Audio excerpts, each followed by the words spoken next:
Assalamualaikum warahmatullahi wabarakatuh. Bismillahirrahmanirrahim. Alhamdulillahirabbil alamin wa bihi nasta'in wa ala umurid dunya waddin. Asyhadu an la ilaha illallah wa asyhadu anna Muhammadan abduhu wa rasuluhu. Allahumma shalli ala Muhammad wa ala alihi wa ashabihi ajma'in. Amma ba'du. Bila kita melanjutkan kembali pada dua Senin yang sebelumnya, kita membahas itu tentang yang pertama, adanya perintah pembangunan masjid, ya, ada perintah langsung dari Nabi untuk membangun masjid. Kemudian pembahasan yang kedua, hadis yang kedua, bahwasanya seluruh bumi adalah masjid. Artinya di mana saja kita bisa untuk salat. Kemudian yang ketiga kemarin, apa pahala didapatkan bagi orang yang membangun masjid. Nah, al-haditsur rabi', hadis yang keempat yang kita bahas pada malam ini, an Abi Hurairah anna Rasulullah sallallahu alaihi wasallam qala ahabbul biladi ila Allah masajiduha wa abghadul biladi ila Allah aswaquha. Hadis yang keempat ini kita membahas tentang tempat apa saja yang paling Allah cintai, ya. Dari Abu Hurairah bahwasanya Rasul sallallahu alaihi wasallam itu pernah bersabda, apa kata Nabi? Ahabbul biladi, paling disukai oleh Allah itu negeri, ya. Ahabbul biladi, negeri yang paling disukai ilallahi kepada Allah itu apa? Masajiduha, adalah masjid-masjidnya. Jadi nanti di bagian negeri manapun yang paling Allah cintai, yang paling Allah sukai adalah masjidnya. Wa abghadul biladi ilallahi, dan sebenci-benci tempat, sebenci-benci negeri kepada Allah itu, artinya negeri yang paling Allah benci apa? Aswaquha, adalah pasar-pasarnya.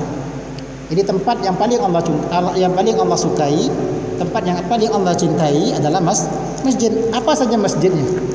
Ya, termasuk juga masjid kita, Masjid Nurul Islam, dan masjid-masjid yang lain. Jadi makna yang bisa kita dapatkan di antara cara termudah untuk mendapatkan cinta Allah adalah sering-sering mengunjungi tempat yang paling Allah cintai.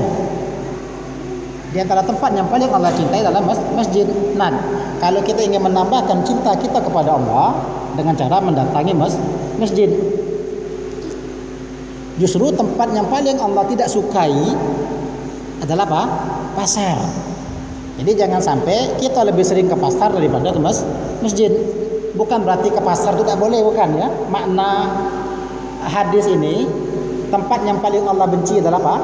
Pasar. Bukan berarti kita tidak boleh ke pasar. Apa makna yang lebih mendalam kalau kita ambil hikmahnya? Kalau masuk pasar, pasti hati kita lalai. Pastilah lalai. Nengok nih, pengen baju dia, pengen. Tengok baju sebelah, kepengen lah lagi. Tengok baju sebelah, pengen lagi. Apa terjadi? Nafsu kita makin meningkat. Maka kata Nabi, Allah membenci pasar. Bukan berarti tidak boleh ke pasar. Jadi kalau nak ke pasar itu yang penting lah saja. Catat di rumah. Kadang-kadang kita buat catatan pun sampai ke pasar berubah catatannya. Yang nak dibeli 10 balik 15. Nak beli baju sesetel balik 3 setel. Rencana nak beli cabai sekilo, cabai lupa, martabak kena bawa balik.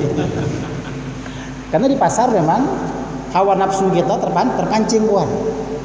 Jadi kalau disebut Allah benci dengan pasar, bukan berarti tidak boleh ke pasar. Hajat kita ada di pasar. Namun pasar peluang untuk melalaikan hati itu sangat tinggi. Di pasar jarang orang cerita yang cerita masalah semayang itu tidak ada, kan? Cerita yang kayak gitu kita di nengok sini, ya, merayu ya, penjual ini merayu kita, pedagang sana merayu kita, akhirnya lebih banyak lalai. Dan panggilan azan kurang bergema di pasar. Bahkan masjid tepi pasar sekalipun kalah ramai dengan toko yang ada di pasar. Tuh. Jadi kalau kita ingin sedangkan masjid justru kita semakin dekat dengan Tuhan. Bahkan ketika kita datang ke masjid, rencana pengen sholat maghrib, rencana awal cuma pengen sholat maghrib. sudah salam, harusnya kalau sudah maghrib langsung balik. Tapi tidak kan, dengar kawan berzikir, ikut juga berzikir. Sudah tuh kaki nanggung sholat lalu 2 rakaat, tambah lagi sholat 2 rakaat. Jadi ketika masjid, insya Allah, kenapa Allah cinta? Karena kebaikan di masjid lebih banyak. Peluang untuk berbuat baik, peluang untuk mengingat Tuhan jauh lebih banyak ada di masjid daripada di pasar. Tuh. Dan juga hal-hal buruk banyak di pasar. Preman masuk masjid jarang buat ulah kan? Orang baik, orang jahat masuk masjid niatnya untuk ibadah. Ya adalah dikit penyimpangan kadang-kadangnya. Masuk masjid bukan untuk ibadah tuh aduh ya. Kalau kata Bang Napi itu kan karena ada kesempatan beda. Ya. Kejahatan terjadi bukan karena ada niat pelaku. Datang ke masjid niat elok ya. Cuma nengok kunci motor kunci itu tergantung di motor, itu sambilan ya. Ya. Tapi rata-rata masjid membawa kepada kebaikan. Jadi kadang-kadang sampai di masjid rencana kita cuma ibadah satu, akhirnya ibadah menjadi lebih banyak. Begitu juga kadang-kadang sholat kita salah ditegur kawan. Kadang zikir kita salah ditegur kawan. Bertambah baik ya. Sehingga inilah diantara maknanya tempat yang paling Allah sukai adalah masjid, dan tempat yang paling Allah benci adalah pasar ya. Nah, kalau macam itu tidak jadilah ke pasar dah ya. Seperti kita sebut tadi, walaupun pasar itu tidak disukai Allah, kita tetap butuh dengan pasar, tapi ke pasarlah sesuai keperluan. Jangan sampai lama di pasar daripada di masjid. Nah, ya. Kemudian al-hadisul khamis, hadis yang kelima, an Abi Usaid qala Rasulullah sallallahu alaihi wasallam, idza dakhala ahadukumul masjida falyakul Allahumma iftah li abwaaba rahmatik, wa idza kharaja falyakul Allahumma inni as'aluka min fadlik. An Abi Usaid, dari Abu Usaid, dia berkata, qala Rasulullah sallallahu alaihi wasallam, telah bersabda oleh Rasul sallallahu alaihi wasallam, apa kata Nabi? Idza dakhala ahadukum al-masjidah, apabila salah seorang di antara kalian masuk masjid. Kita bahas tentang adab masjid lagi. Ternyata masuk masjid tidak sembarangan, ada etikanya, ada adabnya. Falyakul Allahumma iftahli abwaaba rahmatik. Ya Allah, iftahli, bukakanlah bagiku abwaaba rahmatik, pintu-pintu rahmat Engkau. Jadi ketika kita masuk masjid, langkah kaki kanan, katakan Allahumma iftahli abwaaba rahmatik. Ya Allah, bukakanlah bagi saya pintu-pintu rahmat-Mu. Jadi kita masuk masjid itu ada adabnya, dari nyelonong masuk ya. Kalau kita masuk rumah kan pakai assalamualaikum. Rumah dewek pun assalamualaikum juga. Kalau rumah orang sebelum masuk salam ya. Kalau rumah kita sendiri masuk rumah juga ucapkan salam. Nah, ketika kita masuk rumah Allah, kita tambah dengan doa. Allahumma, wahai Allah, iftah, bukakanlah bagiku li abwaaba rahmatik, pintu-pintu rahman. Karena rahmat itu banyak. Dan dengan masuk masjid kita berdoa kepada Allah, semoga Allah buka dari sekian banyak pintu rahmat itu, bila perlu buka semuanya. Karena pintu rahmat itu banyak ya. Apa kata Nabi? Wa idza kharaja, dan apabila engkau keluar, artinya masuk masjid. Kakek kan tidak kemungkinan selamanya kita di masjid lah. Tentu kita bakal keluar. Nah, ketika wa idza kharaja, dan apabila keluar, falyakul, ucapkanlah, katakanlah Allahumma inni as'aluka min fadlik. Allahumma inni as'aluka min fadlik. Allahumma inni, wahai Allah, inni sesungguhnya aku, as'aluka, aku meminta kepada Engkau, min fadlik, dari keutamaan kemuliaan Engkau. Jadi ketika kita masuk, kita berdoa minta dibukakan pintu rahman. Nah, ketika kita keluar, kita berdoa untuk dikaruniai keutamaan. Ya? Jadi kalau masuk tadi apa doanya? Allahumma iftah, atau Allahumma iftah kalau dipisah ya. Kalau sambung Allahumma iftahli, atau kalau dipisah Allahumma iftahli abwaaba rahmatik. Kalau keluar, Allahumma inni as'aluka min fadlik. Ada apa baca Assalamualaikum? Masuk, dengan masuk, keluar tinggal dulu. Maka lupa, nah, dalam masjid ya. Nah kemudian apalagi setelah kita sampai dalam masjid, tadi doa masuk, doa keluar. Dalam masjid juga ada adab lagi berikutnya. Kita masuk kepada hadis yang ke-6, an Abi Qatadah bin Rib'i al-Ansari radhiyallahu anhu qala an-nabiy sallallahu alaihi wasallam idza dakhala ahadukum al-masjida fala yajlis hatta yusalliya rak'ataini. Ini adab kita berikutnya ya. Tadi kita masuk, kita anggap keluarnya kayak dulu. Kita masuk, Allahumma ftah li abwaaba rahmatik. Setelah itu apa lagi yang kita lakukan di dalam masjid? Apa kata Nabi dalam hadis ini? An Abi Qatadah, dari Abu Qatadah bin Rib'i al-Ansari, bukan Ansari Siregar ya. Radhiyallahu anhu, dia berkata, qala Nabi sallallahu alaihi wasallam. Nabi sallallahu alaihi wasallam itu pernah bersabda. Apa kata Nabi? Idza dakhala ahadukum al-masjidah. Apabila salah seorang di antara kalian masuk masjid, sudah masuk, sudah kita baca doa tadi, Allahumma ftah li abwaaba rahmatik. Setelah itu apa lagi kita lakukan? Fala yajlis, jangan duduk. Praktek langsung. Fala yajlis, jangan duduk. Hatta yusalliya rak'ataini, sampai sholat 2 rakaat. Ada macam tu kita? Tukangnya masuk masjid, ambil dikit lah ya, yang buka kabal, masuk, Allahumma ftah li abwaaba rahmatik, sholat 2 rakaat, cucuk kabal, keluar lagi.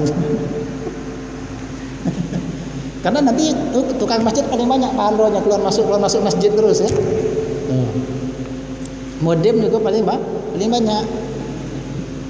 Kalau masuk masjid terus lah. Ini diantara adab masuk masjid. Artinya ketika kita masuk masjid, jangan dulu duduk. Duduk. Kita sholat dulu 2 rakaat tahiyatul masjid. Tapi tidak wajib ini, walaupun Nabi ngasih perintah, ini perintah Nabi ya. Nabi melarang kita duduk. Artinya maknanya Nabi memerintahkan kita untuk sholat 2 rakaat. Makna yang didapatkan di sini adalah disunahkan ketika masuk masjid, sebelum melakukan kegiatan-kegiatan lain, sebelum kita duduk untuk sholat tahiyatul masjid 2 rakaat. Ini adab berikutnya. Sehingga para ulama mengatakan hukumnya adalah sunan, tidak wajib. Karena yang wajib itu hanya yang 5 waktu itu yang wajib ya. Selebihnya tidak wajib. Tapi rugi tidak kalau ditinggalkan. Apa makna sunan? Ma yustabu ala fi'lihi, apa-apa yang diberi pahala mengerjakannya, wala yu'aqabu ala tarkihi, dan tidak diberi dosa meninggalkannya.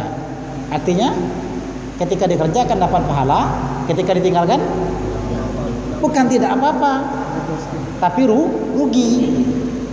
Kalau definisinya dikerjakan berpahala, ditinggalkan tidak apa-apa, itu pengertian yang salah. Pengertiannya salah Pak. Paham ujung-ujungnya kan tidak apa-apa juga. Akhirnya kena tinggalkan. Coba kalau kita ubah, kalau dikerjakan berpahala, ditinggalkan rugi. Mau kita tinggalkan? Dah kan, karena rugi ya. Ke masjid sama-sama dapat pahala, cuman kawan sebelah ketika jatah pembagian pahala beda. Kalau bahasa kita tuh ketika nerima gaji, pergi ke masjid sama-sama, serempak pergi ke masjid, misalnya balik juga sama aktivitas sama sholatnya sama, tapi kenapa kawan kita seorang nih dapat pahala lebih banyak? Ternyata dia mengerjakan tahiyatul masjid. Rugi tak kira-kira? Rugi ya. Tidak berdosanya, memang tidak berdosa, tapi tidak dapat pahala. Rugi ya.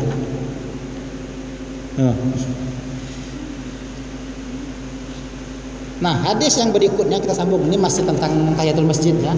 Ada kasus-kasus lain tentang tahiyatul masjid. Hadis yang ketujuh, an Jabir bin Abdullah yaqulu ishtara minni Rasulullah sallallahu alaihi wasallam ba'iran falamma qadimal madinata amaroni an atiyal masjida fa usolli rakaataini. Masih tentang tahiyatul masjid, tapi agak beda cerita dikit. An Jabir bin Abdullah, dari Jabir bin Abdullah, dia berkata, ishtara minni Rasulullah, telah membeli dari saya oleh Rasul sallallahu alaihi wasallam ba'iran. Artinya Nabi pernah membeli ba'ir, ya, pernah memberi unta. Jadi si Jabir bin Abdullah ini punya unta itu dibeli oleh Nabi. Falamma qadimal madinata, tatkala sampai kepada Madinah, amaroni an atiyal masjidah. Ketika Nabi sampai di Madinah, Nabi memerintahkan saya untuk mendatangi masjid. Fa usolli rakaataini, maka saya pun sholat 2 rakaat. Makna yang didapatkan di sini, ketika kita bepergian jauh, ketika kita pergi, ada tempat yang dianjurkan untuk kita kunjungi. Apa? Masjid. Pak Sori balik ke Sungai Bahar, jangan lupa singgah di masjid. Sholat 2 rakaat. Pak Jul balik ke Lampung kan, nanti pas sampai di Lampung mampir ke masjid. Artinya ketika kita mendatangi suatu tempat, datangilah masjidnya, kerjakanlah sholat 2 rakaat. Kagetlah main ke pantai dulu, ya. Tidur mungkin main ke jalan-jalan ke Padang, ya. Sebelum main ke pantai, mampir dulu ke masjidnya tuh. Kagetlah main ke pantainya tuh, kagetlah main ke bukitnya, kagetlah main ke lerengnya, ya. Mampir dulu ke masjid, sholat 2 rakaat, tahiyatul masjid. Ya kalau waktu masuk sekaligus sholat 5 waktu, ya.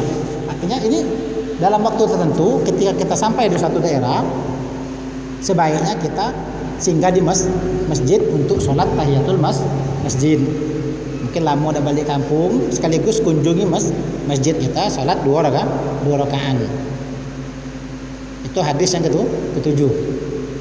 Masih tentang tahiyatul masjid, cuman beda cerita. Kalau yang nomor 6 tadi rutin kita, ya, masuk masjid, tahiyatul masjid. Yang ketujuh, kalau kita melakukan perjalanan sampai di suatu tempat, singgahlah ke masjidnya untuk sholat. Setidaknya ambil sholat tahiyatul masjid. Nah, hadis ke-8 masih juga tentang tahiyatul masjid. Ini menunjukkan pentingnya tahiyatul masjid. Saking pentingnya muncullah hadis yang ke-8 ini. An Jabir qala dakhala rajulun yaumal jumu'ati wan nabiyyu sallallahu alaihi wasallama yakhutubu faqala asallaita qala la qala kum fasalli rak'ataini. An Jabir, dari Jabir qala, dia berkata, Jabir bercerita, dakhala rajulun, masuklah oleh seseorang, artinya seorang laki-laki masuk ke dalam masjid yaumal jumu'ah, pada hari Jumat. Wan nabiyyu sallallahu alaihi wasallam yakhutubu, sedangkan pada waktu itu Nabi sedang berkhutbah. Ada orang masuk masjid, Nabi sedang berkhutbah. Faqala, maka Nabi dalam khutbahnya itu, ya, dalam khutbahnya Nabi bersabda asallaita. Nabi langsung berkata kepada orang yang baru masuk tadi, asallaita, sudahkah engkau sholat? Karena orangnya datang langsung duduk. Jadi tegur oleh Nabi, asallaita, sudahkah engkau sholat? Qala la, orang tadi menjawab la, tidak.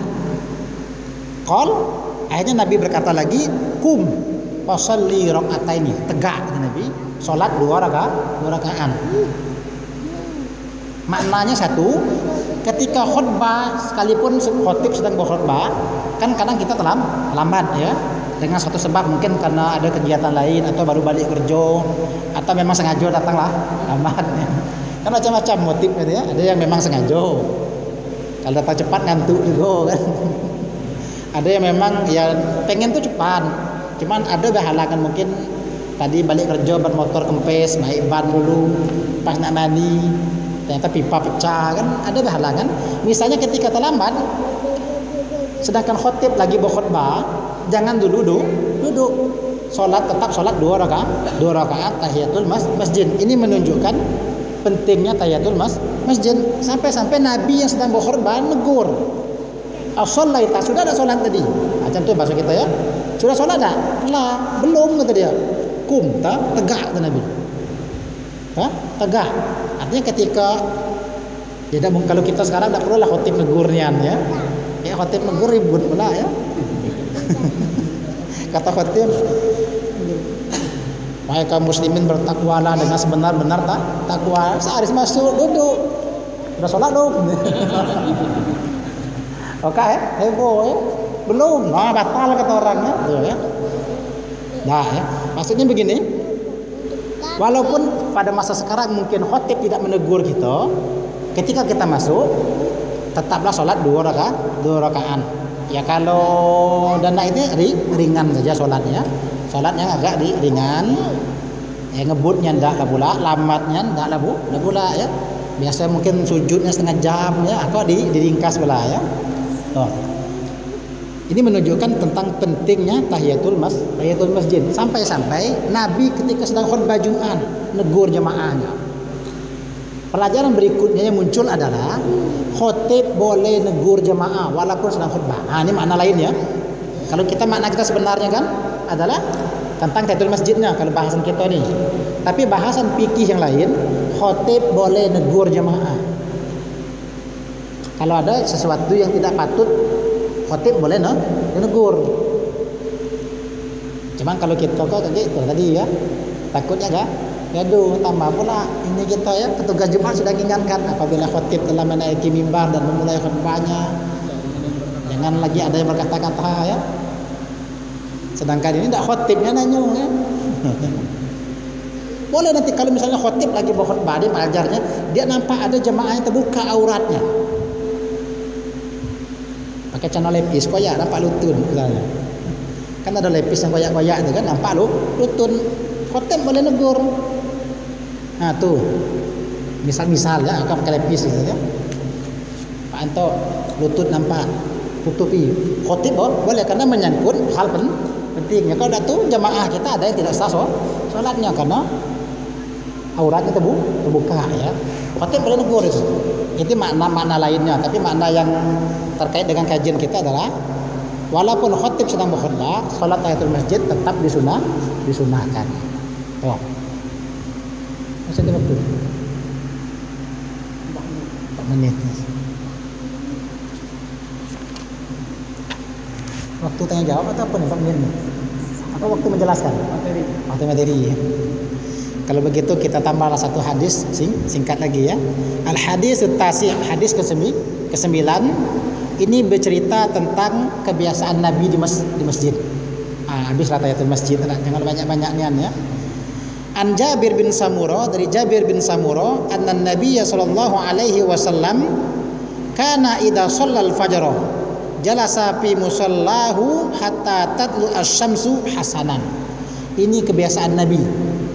Dari Jabir bin Samura bahwasanya Nabi sallallahu alaihi wasallam kana adalah Nabi itu idza shallal fajr, apabila telah selesai daripada salat fajar.